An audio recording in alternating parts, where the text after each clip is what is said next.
Hello again, everyone, and welcome to another edition of the Inside Lowell Daily Pulse, the Wednesday, November 12th edition of the Daily Pulse. I'm your host, Teddy Panos, coming here from the WellPoint Studios here in downtown Lowell. Pleased to be joined today by a couple of special guests. One of them, no surprise to anybody there if it's Wednesday, and no. I said it was, and I checked my calendar. I think it is. You're right.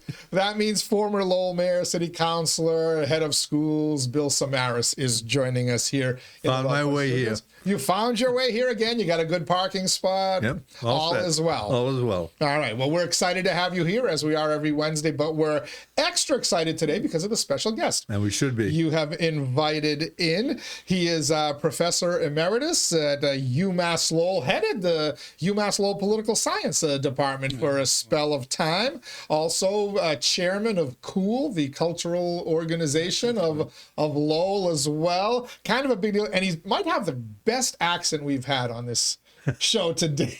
You say that to all the boys. UMass Lowell, former UMass Lowell Professor Emeritus John Wooding is joining us here. How are you, Professor Wooding? I'm very well. I'm very pleased to be here, and thanks for having me. It's great. The pleasure is all mine, and I have to thank former Mayor Samaras, or his worship, as we now call him, because of this whole front-runner city thing. Canada. They have a better title. Do they do that in England too? Do they call mayor? Do they refer to the mayors as his worship? Oh, yes. Yeah. See, it's a British, it's a Canadian thing. In the wrong country. Well, you could be the right honorable. Yeah. Here I like that too. He's a former mayor who can't even get a parking placard. You could be the right dishonorable too. The dishonorable. There we go. No one would think that way. All right.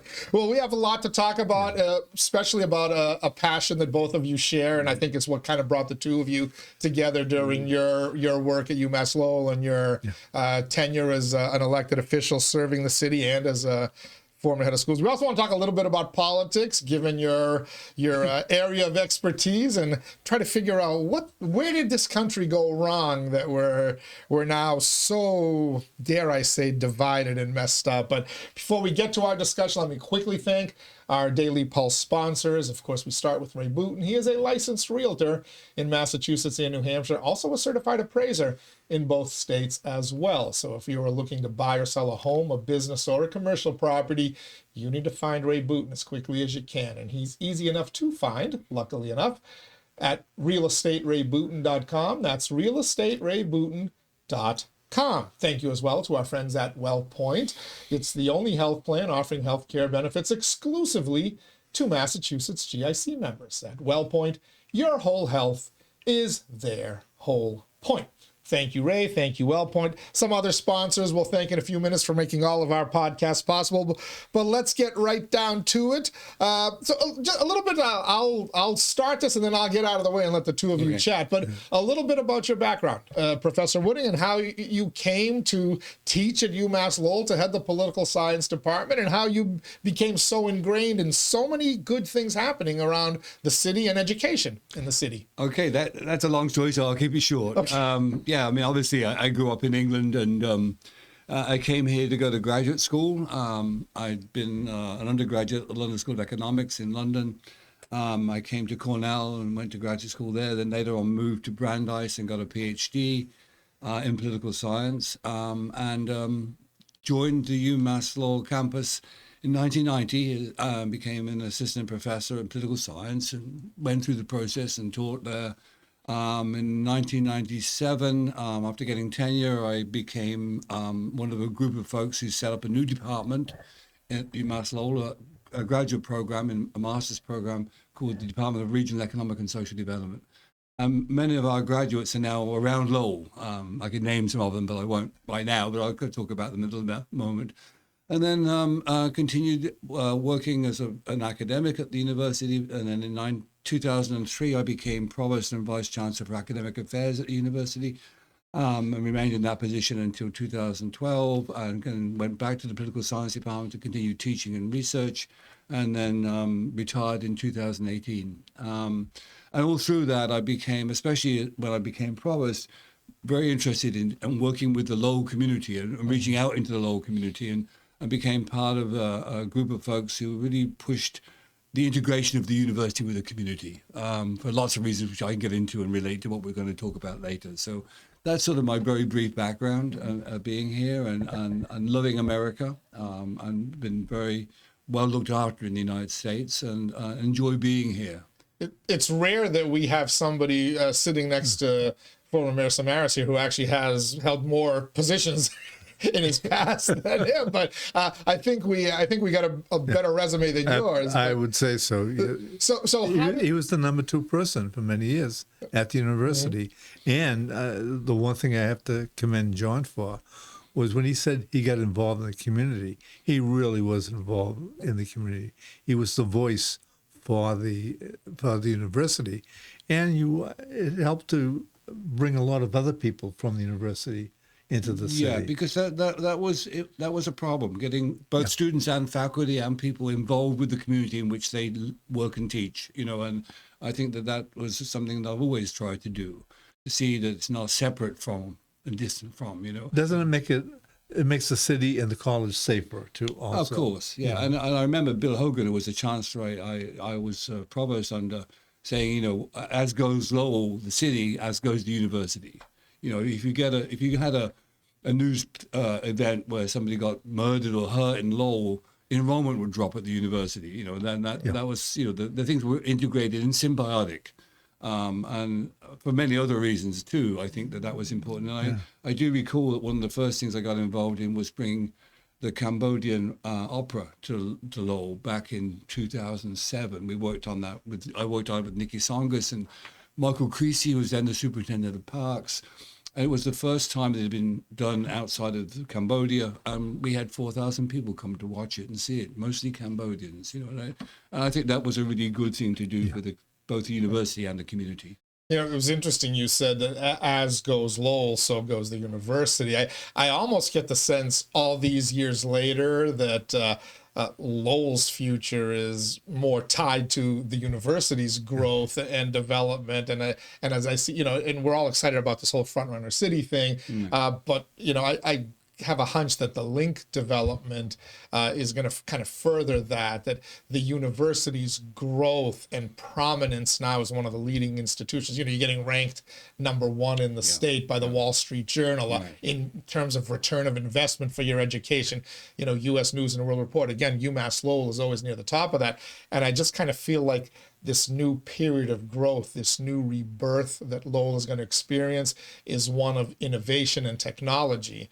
And I think that ties directly to the university this time. So maybe as the university goes, so goes Lowell in 2025, right? That's true. But what's important is that people understand all of this.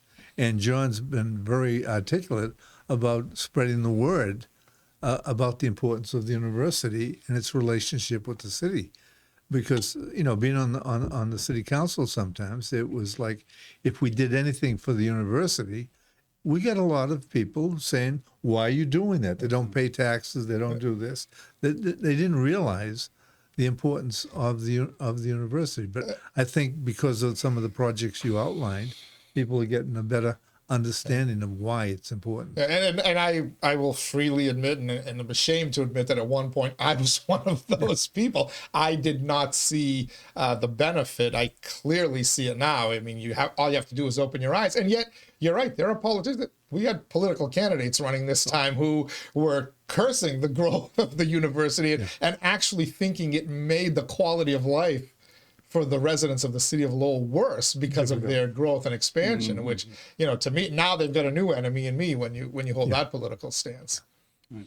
So I hear an awful lot about UNESCO, and I hear an awful lot about a city of learning.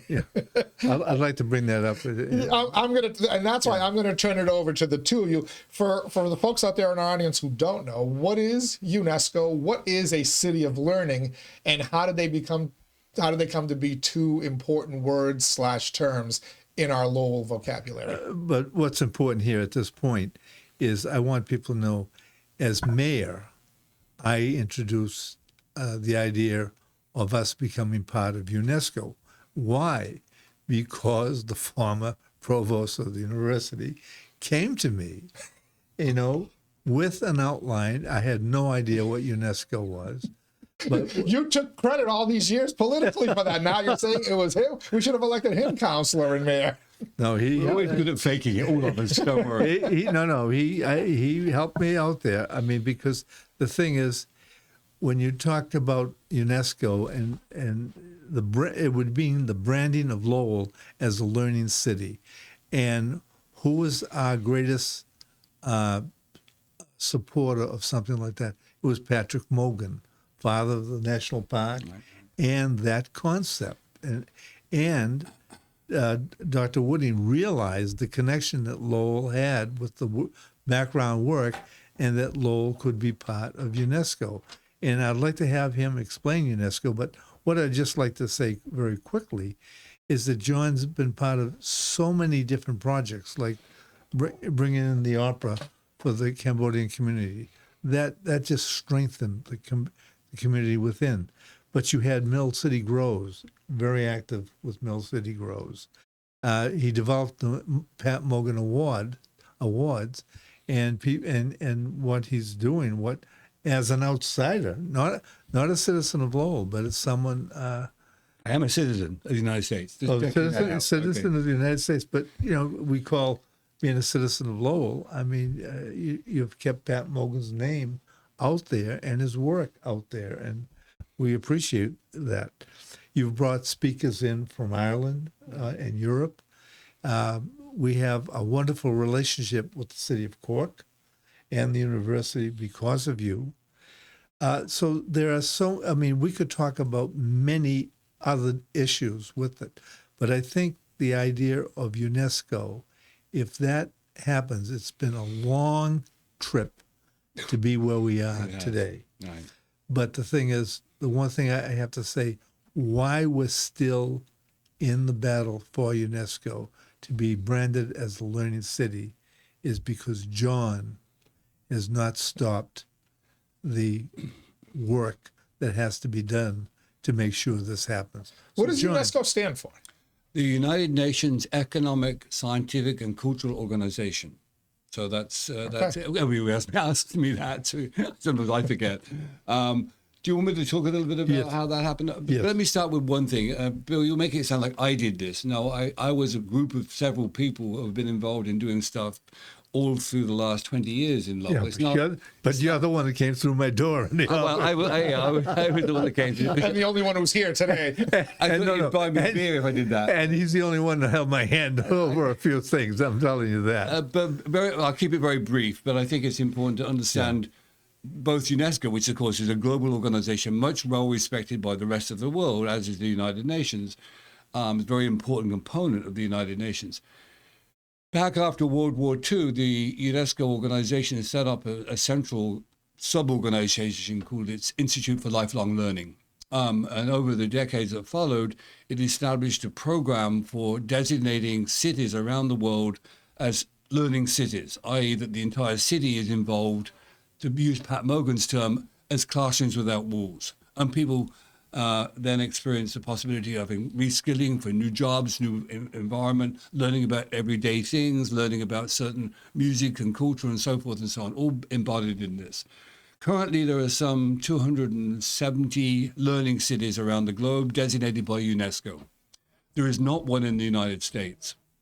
So 6 years ago, we started on a process with some great help from our friends in Cork, Ireland, who had just been named the UNESCO Learning City of the Year, and I attended that conference. And I was there in Cork.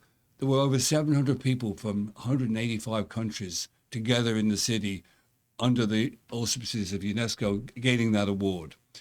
Well, what does Learning City mean? It means an idea that has been built from the last several decades, that every city in the world could become a place where learning is, in all of its forms, critical to both the economic development of the city, but also the social, cultural, and humanity of the city. And so we felt very much that Lowell, which is already doing all those things, it has a great deal of activities and involvements, and it has a wonderful community college, a wonderful university, as you were just talking about, a wonderful school system, one of the largest in Massachusetts, and a very wonderful and diverse population. So the potential there was really great. So we embarked on trying to make Lowell the first UNESCO learning city in the United States. Unfortunately, when we first applied for it in 2019, two things blocked us. One was Donald Trump, in his first term, took us out of UNESCO. The second was COVID hit. So the first application got lost in the mesh of that. And the application is a long process involving a letter from the mayor of a city to a national commission. Every country has a national UNESCO commission, which designates world historical sites, learning cities, and other events like that. That was disbanded in the first Trump administration. When Biden became elected as president, he returned us to UNESCO, but the National Commission wasn't reformed. We applied again, but there was a bureaucratic hassle. We couldn't get through to it. Anyway, third time's a charm. Now we're back in UNESCO until next year.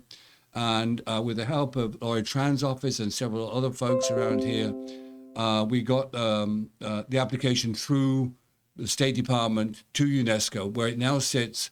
We're hoping they're spent to make a decision on whether we're going to be designated as a learning city this month. We'll hopefully find out very soon. If that happens, we will have Lowell being the first UNESCO-designated learning city in the United States. So still, it's hard for me to fathom that here we still sit in 2025 and there are no learning cities in the United States of America, and none kind of came about even before, the 2019, the Donald Trump pulling us out, COVID and whatnot. Nobody had achieved that. What does it mean? In other words, what is the benefit to Lowell, to the community, and also to the students in Lowell once you get that designation as a learning city? How have we seen it play out throughout the rest of the world? I assume there's others in the world, correct? 270 of them. 270. Okay, so how is it played? How is that program played out there, and why wouldn't somebody want to be the first at something that sounds anyway to be extremely beneficial? It is extremely beneficial because it gives. Well, first thing I think to say is that by becoming a learning city, what you're doing is you're giving Lowell a global forum. There's a very large network, and we presented to this larger network on very many websites. And I was just in a conference in Paris in September, run by UNESCO, talking about what we were doing in Lowell. This gives Lowell that sense of being part of a global society. The second thing is, and I hate to use the term, but it's a wonderful way to brand Lowell. We've had Lowell Mill City, we have Lowell Immigrant City, we have Lowell, the city of Jack Kerouac, all wonderful things. We don't want to be called a college town. We want to be called a learning city where the university and the community college and the school system and all of us know the benefit of learning new things, whether it's to get a new job or a new technology in place, or whether it's to be more acquainted with how to play chess or music or culture or whatever it may be. All of these things enable a city and the learning cities of the world to really emphasize those factors and promote lifelong learning for all parts of the community. And these are terms that you heard from Pat Mogan. But when you're talking about branding the city, everybody benefits from this. So now if somebody's looking to, I want to send my child to the University of Lowell in the city of Lowell, what's Lowell all about? And then all of a sudden you realize it has this worldwide reputation as a learning city. First in America. I mean, it plays so well to everyone. And this is what we need. It's a branding that will work for the city. How confident are you that this designation will actually be awarded?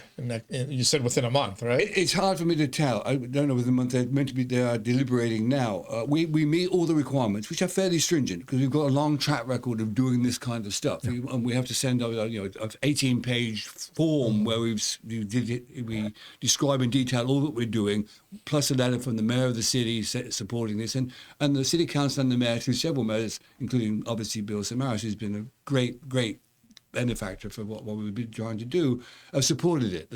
I have not ever heard a word of negativity about the idea of doing this, right? The second point I want to make is by, becoming a learning city, the real possibility of what I just described is maybe we'd get awarded the Learning City of the Year award. Imagine Lowell being the host to 700 people from 140 countries around the world, and UNESCO's General Secretary coming here. That would put us on the map. And I want to again emphasize, we're saying this not because we are a college town. We were saying in Lowell, you can celebrate learning in all of its forms. And we are a global phenomenon with students and faculty and obviously people in the community to come from all parts of the world, enriching our lives here, enriching it. And it's a way of saying to the world outside, not that there's a lot to like about Lowell, but there's a lot to learn about Lowell. Well, the thing is, if you remember, Pat Morgan talked about Lowell as a learning city, a walking city that you could. I mean, he wanted schools without walls, the whole issue. And we're talking about developing, like we have the Parker Lecture Series, more programs to educate constantly, literally everyone. But I do remember one thing that he's done several times at the Folk Festival. Dr. Woodings had a booth in which he's asked people, and you can tell them to come up, and it said, if we had programs, what would you like to learn? What would you like to have as something, an extracurricular type activity? You just speak to that? Yeah. It was surprising. People came by. A lot of people say, I'd like to learn more about mathematics or about computers or cooking or all of those things. Now, those things can be taught here, or you could watch a YouTube video. But the more important point, I think, as is the truth for all education, is the fact that we do this as a community. Yeah. And we already have Do-It-Yourself Lowell, Lowell Makes. We have the National Park, which is also a learning institution. We have the Vo-Tech, we have the university, of course, and the community college. There's a lot of learning going on about Lowell. We're not trying to reinvent that. We are, as I always say, creating an umbrella over it, which brands Lowell in a different kind of way. And that also says to folks, come visit Lowell because this is a place where this happens. But also, we're going to help people in the community learn new skills, which may make their lives better, or it may make them able to get jobs in a rapidly changing technological environment. As you know, if you don't know how to run a computer now, you're in trouble. Sure. Right? I mean, to be simplistic about it. So you know what'll get Lowell excited if money and resources come with this designation.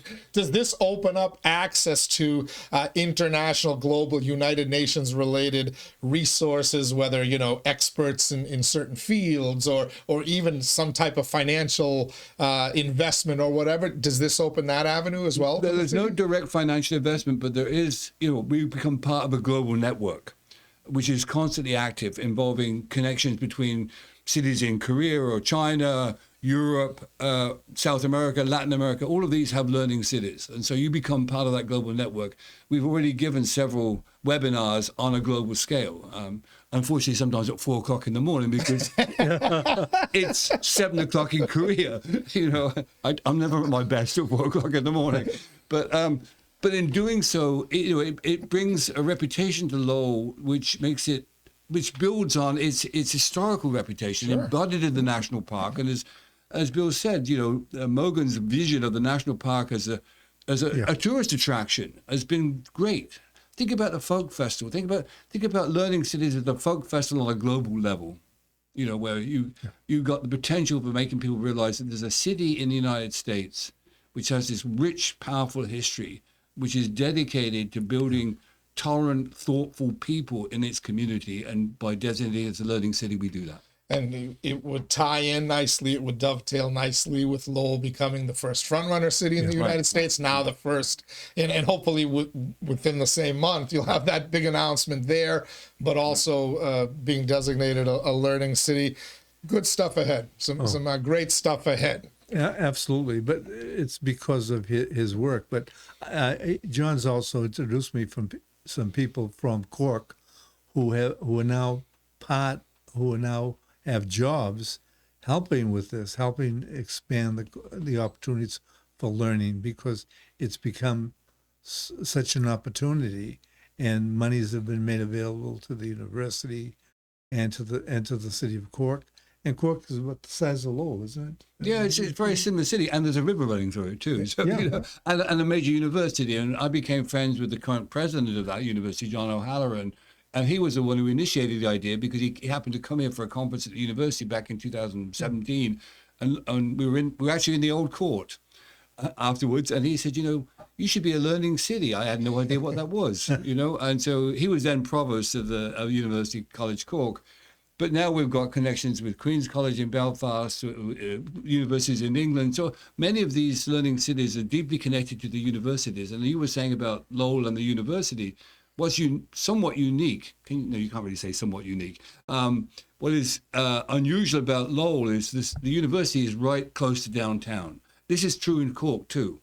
It's a quarter-mile walk from the campus of the university to downtown Cork, which is about the same size as Lowell, but it's a vibrant community. And apparently they've been very successful because they've got an Apple headquarters. I think I forget. There's two chemical industries that are there, right there in the city. That helps, and I think also what's important, talking to the chancellor of the university about this, about you have an educated city, industry and business will come here, A, because they need the skills, and B, because if the city is doing well economically, it's a place where they can thrive. So that's all about quality of life too. That's what it's at. It merges very well with the front runner city idea, so much as I understand that, All right. We're chatting with Professor Emeritus at UMass Lowell, John Wooding. He's our guest today on the Daily Pulse, along with our regular Wednesday co-host, Bill Samaras. We're going to continue our discussion in just a quick minute. Let me first thank all of our podcast sponsors here. Of course, our Daily Pulse sponsor, Ray Booten, licensed realtor in Mass and New Hampshire. Find him online, realestaterayBooten.com. Thanks as well to WellPoint at WellPoint. Your whole health is their whole point. Washington Savings Bank, banking that feels like home. Make the switch now to Washington Savings Bank. TMI Properties, TMI Cares, developing and managing their own properties for over 30 years. Experience the quality, the care, and the value of making TMI the choice for your home. Mahoney Oil, providing warmth and protection to generations of families in Greater Lowell and Southern New Hampshire since 1925. Feel that chill in the air, folks? Better make sure if you heat your home with oil that you're in touch with your friends at Mahoney Oil today. The Greater Lowell Community Foundation, improving the quality of life in our communities through strategic, impactful philanthropy. By the way, this is Greater Lowell. This is actually Community Foundation Week. We're fortunate here in Greater Lowell to have the best around.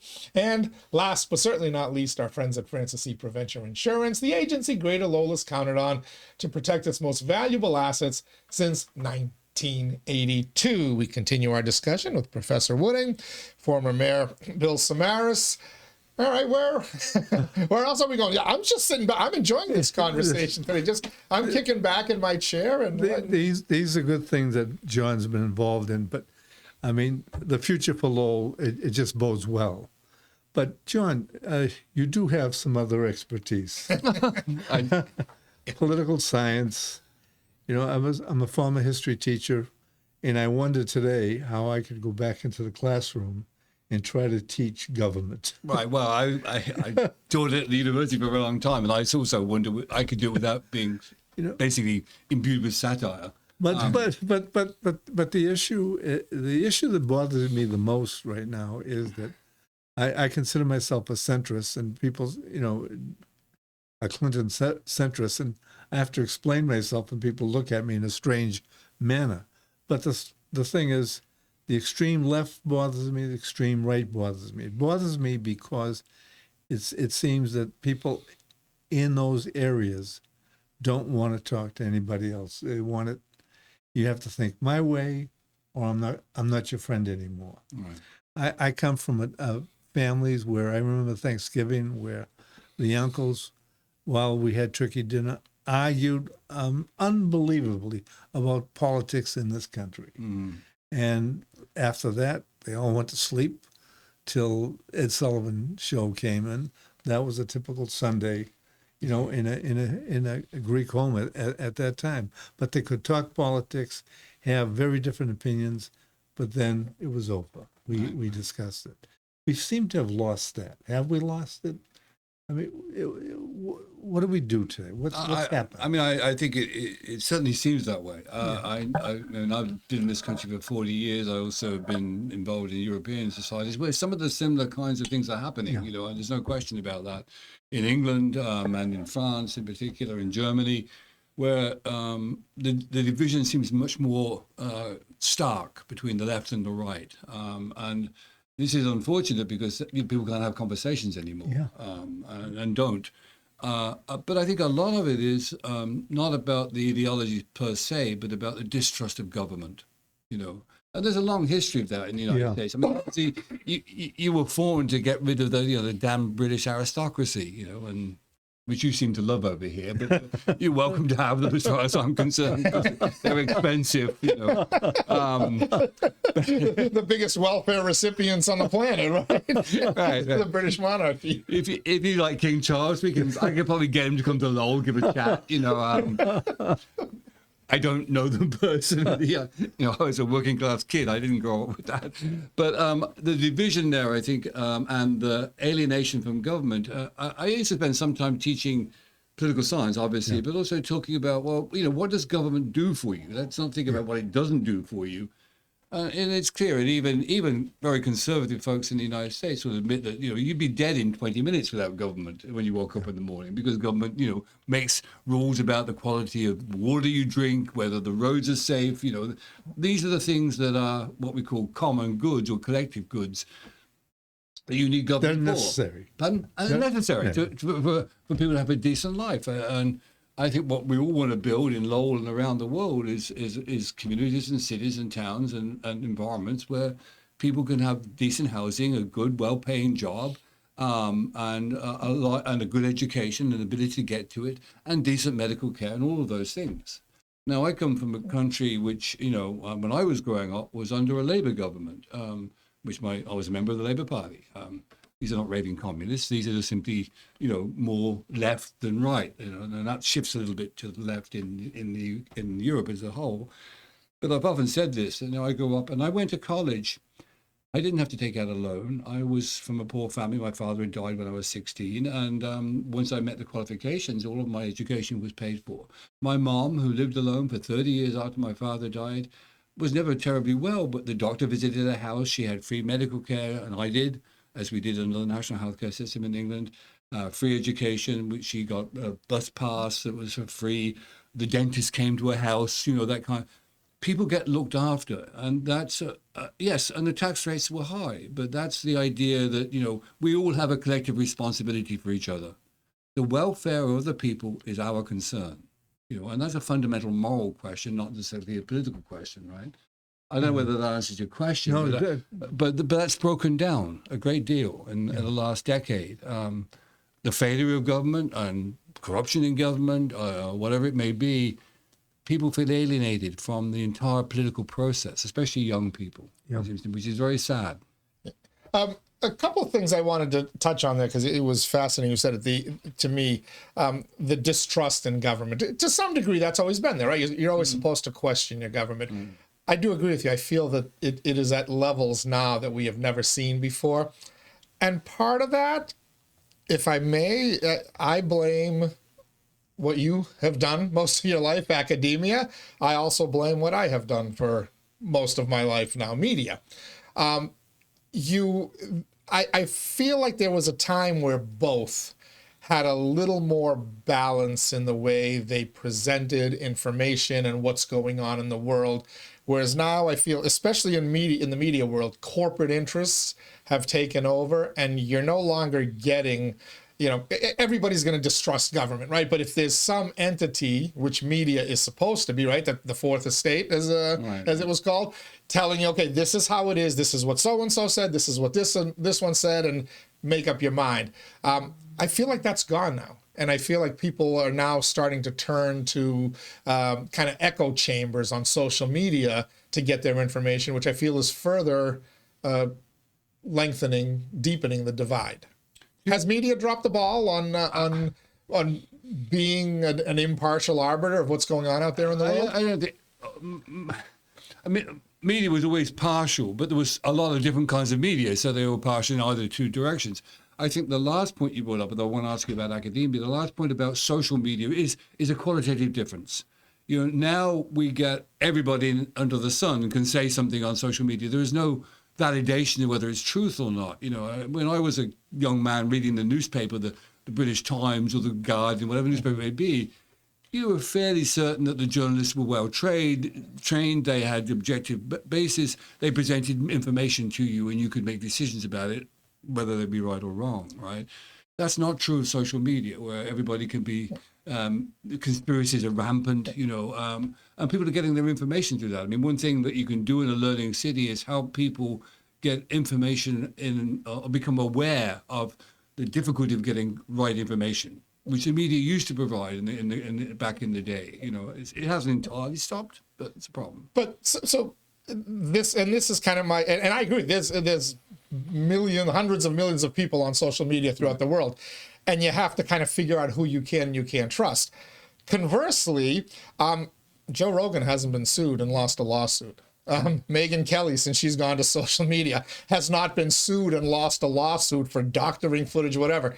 Look at our standard media here in the United States, and as we found out last week, the BBC. Yeah. In England, they're about to get walloped with a lawsuit, and they cleaned house a little bit because they doctored footage about January 6th and then admitted that they doctored that footage to paint a narrative. But the New York Times has been sued and lost cases. The ABC News has been sued and lost cases. CBS, 60 Minutes was the gold standard here in America. They've now been proven to doctor and put information out. So how do you blame people for turning to social media to try to find something when what we used to have and hold near and dear, Walter Cronkite, is no longer there? Mike Wallace is no longer. Walter Cronkite? Albeit, well, look, we're all biased. Right. But when you get to the point where you start doctoring and selectively editing content to paint a particular narrative, all faith is lost, and nobody trusts our media anymore. Right. And I think that's a major issue, Professor. But there again, why would they trust social media? Because a lot of those things you see on there are made up. AI can make a video of you saying completely different things quite easily, and you don't know what's true. Which actually gets me back to the Learning City thing, because I think part of what we're trying to do with the Learning City is getting people together in groups where you can talk to each other. Let me give you a personal example. 10, 15 years ago, I decided to take a 2-week course on woodworking and carpentry at the Bennett School of Woodworking and Carpentry in Boston, which is a great place, an old institution, It's a hobby of mine, right? And I didn't really know because I never really trained myself on this. So I'm in this classroom for 2 weeks with 20 people from all walks of life, learning how to do dovetail joints, literally. And we spent 2 days sharpening chisels. This is no power tools, right? It's all hand. That experience and getting to know those people, I not only learned a skill, how to build a not very good candle box when I finished it, handmade by me, but I met people. We taught politics, we taught family, we taught the idea of learning as building social capital, the ability of people to connect with each other, where they can get in a non-threatening environment different views and different experiences of life, is an incredibly rich resource. And I think it's a counterweight to the possibility of massive bias in newspapers or in social media or on the TV, and the fact that we are now inundated with the kind of commercialization of everything.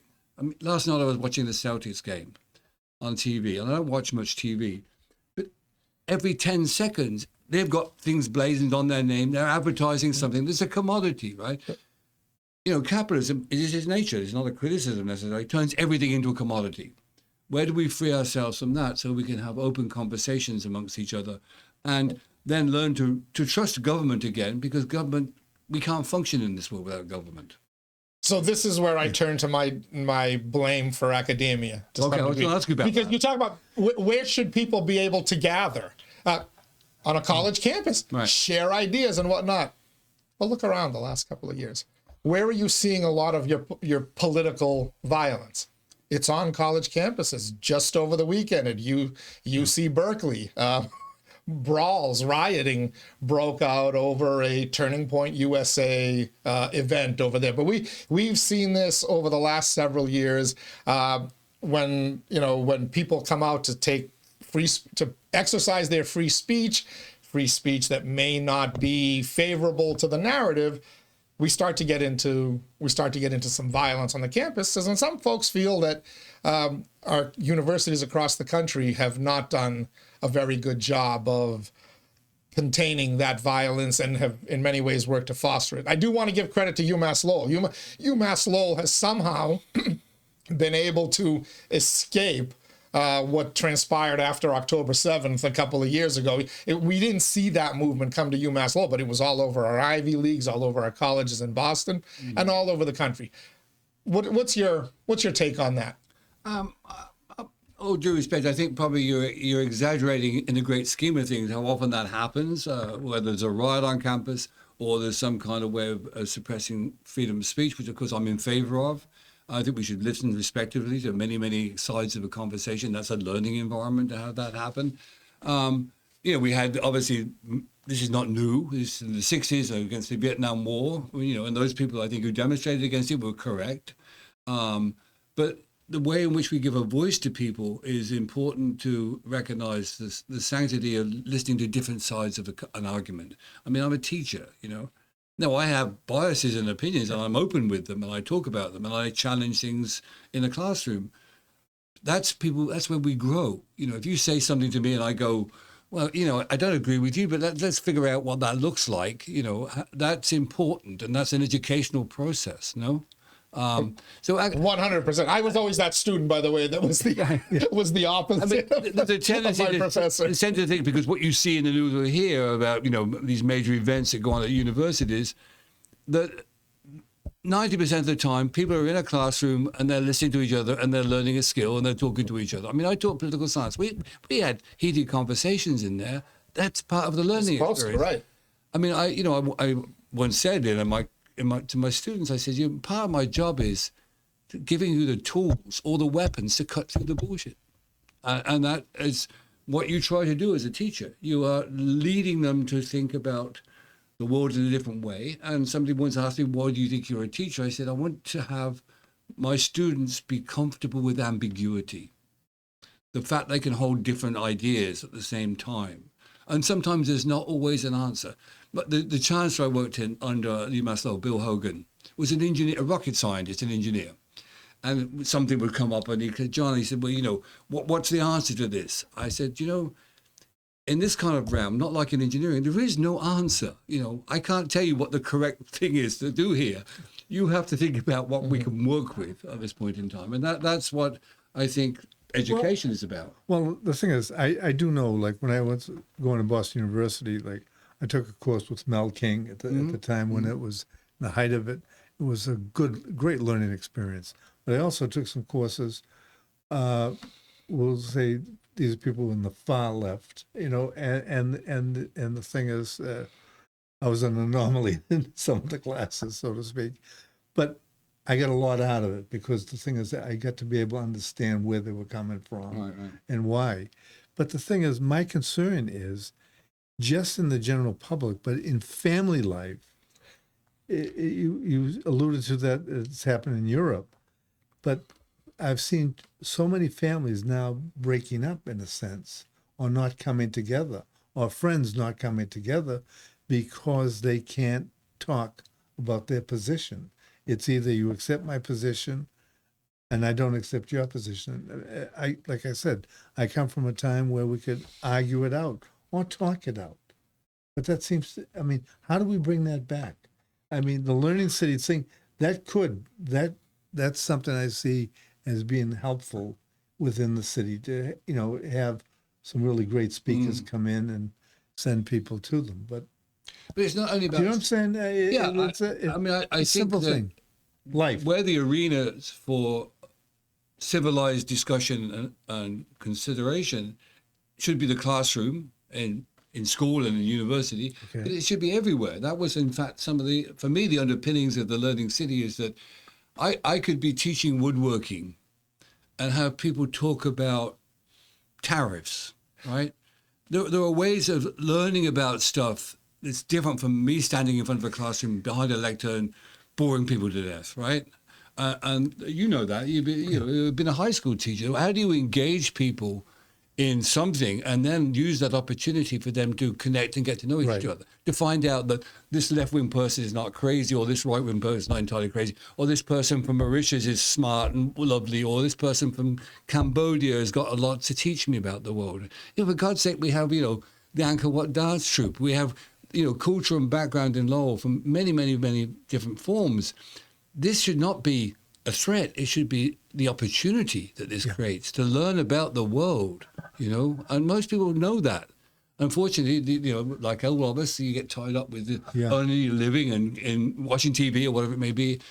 Learning cities give you the opportunity to be learning some practical skill, perhaps, but also engaging in politics, engaging in conversation with opposition. Is it possible that through TV or through a radio or something like that, people can, see some type of programs that get them to think? Yeah, I'm talking about the family structure, because if the family structure is not strong, how can you make the city strong? Yeah, I think it's not that there aren't opportunities for us to learn different viewpoints here. I mean, you can read The Nation, you can read the Wall Street Journal, you can watch PBS, or you can watch CBS. You'll get different perspectives on that. You can watch Jon Stewart, you can watch whatever it may be. The fact is that people don't mostly do those things. And that is because in some ways education has failed us. We've turned education into a rote, rather than an area for discussion. The echo chamber, as I mentioned, which I fear is going on and it's not just universities. When I mention academia, I also believe our K through 12 has failed us a little bit. And I'll point to something, and I'm curious your thoughts on whether it is a problem or not, but multiple recent polls have shown that about 40% of people under the age of 25 think communism is a better system than capitalism. You mentioned capitalism and all its warts and all. Is that a failure? And if so, how the hell did we get there? How did people forget the teachings of East and West Berlin and East and West Germany and some other once great lands that... And let me add to that question, or is this a 50-year cycle where capitalism has to be looked at and reviewed again? Jesus, you too. Well, in New York City, outside that, I mean, our prominent city has just elected an avowed Marxist mayor. Is he He calls himself a democratic. Are you putting words into his face? He calls himself a democratic socialist, but that's is there a difference? Yeah, well, absolutely. I mean, you throw these words around: communist, socialist, democratic socialist. I don't want to get into lecture mode here, right? Oh, please do. You're a professor. I don't even want to plunge into this. Certainly we've seen some horrific things from states and governments and people who said they were communist. We've also seen that, of course, from people who said they're highly conservative or reactionary or fascism, which is the spectrum from left to right. In the European societies I grew up in, we were in the sort of left of middle. Like the Labour Party or the French Social Democratic Party or the German Social Democratic or the Danish or the Swedish. They're social democrats. What does that mean? As opposed to being a communist, there are a few avowed communists, and I don't think most people understand what that means necessarily. A social democrat, of which I think the new elected person in New York City, whose name I just quite forgot. Zoran Mandami. He's in Democratic Socialists of America. They're essentially social democrats. What does that mean for them, and what did it mean in Europe? It meant that you voted for a political party which advocated for proto-socialist ideas. And in the United States, you're used to that being a bad term. It's not a bad term in most of Europe, even to this day. And the idea behind it was, how do you get a more equitable and just society? Because when you say, well, there's the Eastern Bloc, what happened in, what the Soviet Union did, what China did, that's one extreme. But you can also say, well, what did the British Empire do? How did they rip off half the globe, in the name of democracy? So social democracy becomes a way of saying government's role is to try to reduce inequality in society, to provide decent health care for people. I was just explaining to you how my mother, had all this through the national healthcare system. I never paid a healthcare bill. It was a civilized thing to do. We were taxed highly for it, but I didn't mind because I knew that anybody who was sick or ill could get decent medical care, for example. Education is the way we get people to grow and develop and how a society and the economy grows. That also should be as much close to free as possible. We have students now burdened by massive amounts of debt. If you've got $100,000 school loan debt, you're not going to work for Mill City Grows and help people grow organic, locally produced food and for $40,000 a year because you can't afford to do that, right?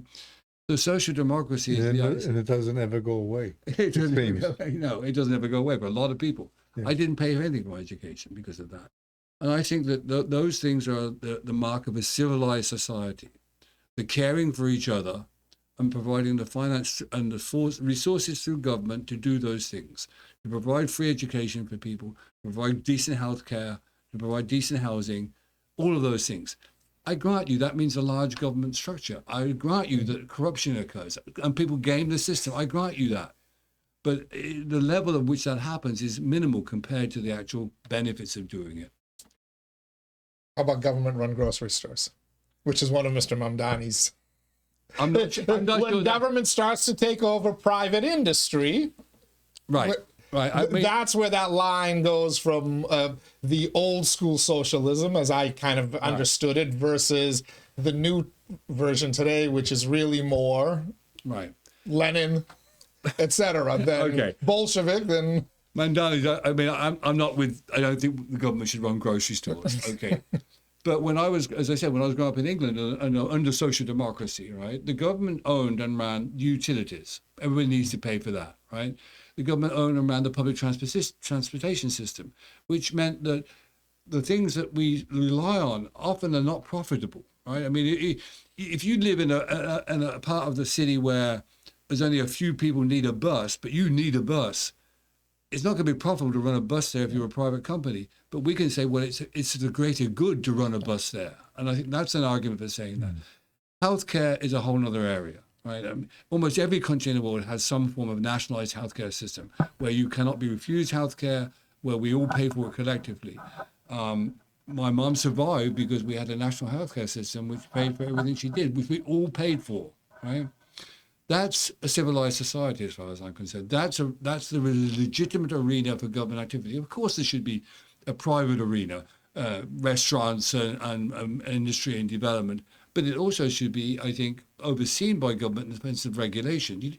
We don't want to go back to a time when the mills can pollute all the canals and blow crap into the atmosphere. We don't want to go to a time where when you got up your breakfast cereal, you wonder whether it's poisoned or not, right? We don't want to go back to that. Government stop that, and that's a legitimate and good role for government.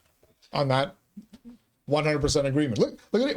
We created a little town square for free and open discussion. Yeah, because reasonable discussion is a good thing to have, and we both learn from it. Right? But see, that's what I'm looking for, and I just see it so difficult to be managed, because I go to the gym. I may be in a bike, and I'm sitting, beside somebody, and if the TV's on there, all of a sudden I realize I better be careful what I say because this person is really angry about it.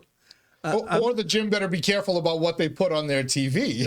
They'd be wise to put Sports Center on instead of one of the news stations. Absolutely, right? But the thing is, I'm used to a whole different other life. I mean, the thing is where people could have discussions, and they could be, we'll say, at a higher level of a high pitch, so to speak. Right. But still, when it's over, I learned something from the thing, and that's it.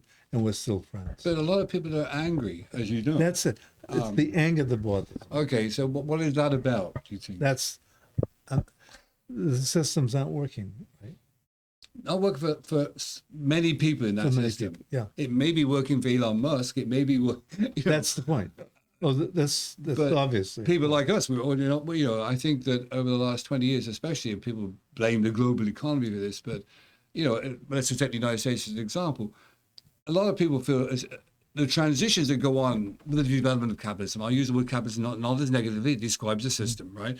The transitions we've seen in the last 50, 60 years through my lifetime, and they occurred before that. I mean, the farmers and artisans who lost their jobs because the factory system was built. The factory system gets built, and then you get, organic chemistry and chemicals, and you get electronics and the technological revolution. All of those things leave people behind. Creative destruction, as Schumpeter called it, right? We don't look after those people, right? Let me an example. You probably don't agree with this, but coal. Take coal. My dad was a coal delivery driver, so I come out. I've got a coal thing going on here, right? Coal is dangerous to the environment. Burning it is, we know this. This is not a scientific question. It's true. A lot of wonderful people mine coal in communities that are hard to replicate, right? How do you think about ending coal mining and also look after the people who were coal miners and the communities that did? That's a job for government. That's a place where you say, this is happening. It's bad you're losing a job, but technology and other things change it. I mean, I often think, when you're driving down the turnpike, and when I first came here, there were toll collectors. I mean, what a crap job, But it was a job. Yeah. And now they've been replaced with good benefits and a retirement system, right? So, okay. By many it was considered. So technology takes away their jobs, right? As it has in many, many arenas in the United States. And we didn't do much for those people and haven't done much for those people. And they're angry. And some demagogues say, here's the finger you point at, who's to blame for that? It's the immigrants taking your job. Nonsense, right? No, absolutely. I agree 100%. It's the Russians who've taken your job. Nonsense. No. It's both the nature of the system and also the nature of the people who have benefited enormously. I mean, obviously, none of us could deny that the massive levels of inequality in the United States, between the very, very rich and the poor, and then squeeze in the middle of ordinary people like us. Around the world. You've seen this. Yeah. But that's one of the ways, whenever people come around with ideas to change that, though, if they're out of the political mainstream, man, do they go after them hard, both the left and the right, or our two established parties, right? For instance, we were told in 1994 that NAFTA was a great thing and global trade was a great thing. And yet here in the United States of America, what destroyed that middle class that you talked about? Factories got up and left. Manufacturing got up and left those people behind, and there was nothing for them. Right. Now we're trying to bring some of it back. And man, there are some folks who are angry about it. The same globalists who, back in 1994 told me that Ross Perot was crazy, and he may have been, but he did predict what was going to happen, didn't he? And Al Gore was wrong in that regard, many people recognize that globalization, of course, and it's happened here. We've shifted from manufacturing to service economies. That's what all of the modern industrialized economies have done. I think it raises an important point. We don't say, this government did that or this individual did that. This is the nature of the system.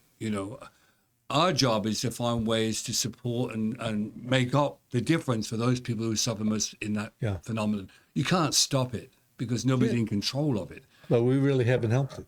You haven't helped it. It's called transition, helping the transition. We've done nothing to help those miners who lost their jobs. We did very little to help them, right? My biggest bugbear, even during the Obama administration and the Great Recession of 2007, 2008, was he did a lot to save capitalism because it was falling apart. I remember George Bush looking like a deer in the headlights. Saying, too big to fail, right? Because tomorrow you won't have a global economy left because $170 trillion of debt have just disappeared.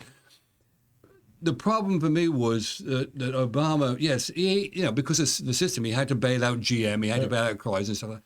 He didn't bail out those people who lost their houses because the mortgages collapsed and they couldn't afford, and they were sold. He bailed out the banks instead of the people who. No, he had to bail the banks, but he should also have bailed out those people. And I think that created a petri dish of discontent, which was really rough. I think absolutely. And for the most crass of the Trump supporters and the right wing, that's a place where they suffered. And they look around and they say, this government, Democrat or Republican, did nothing for me during that and still does nothing for me.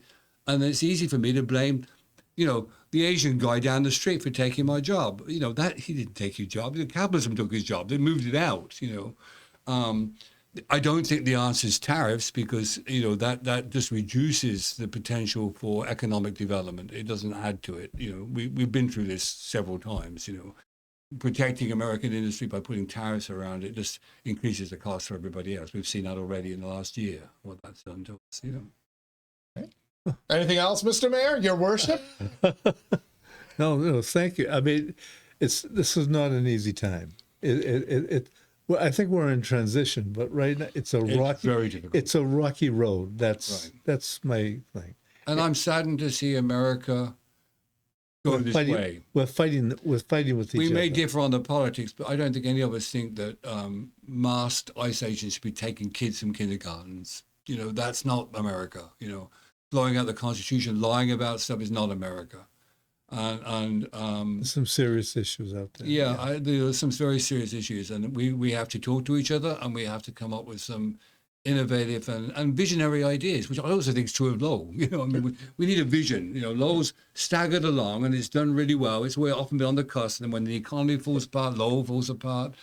We need big vision. But the thing is, I think at one time, when you look back in politics about the greats that were senators and congressmen, what have you, the issue was they had the ability to come together and say, we've got a serious problem, Right. but they solved it.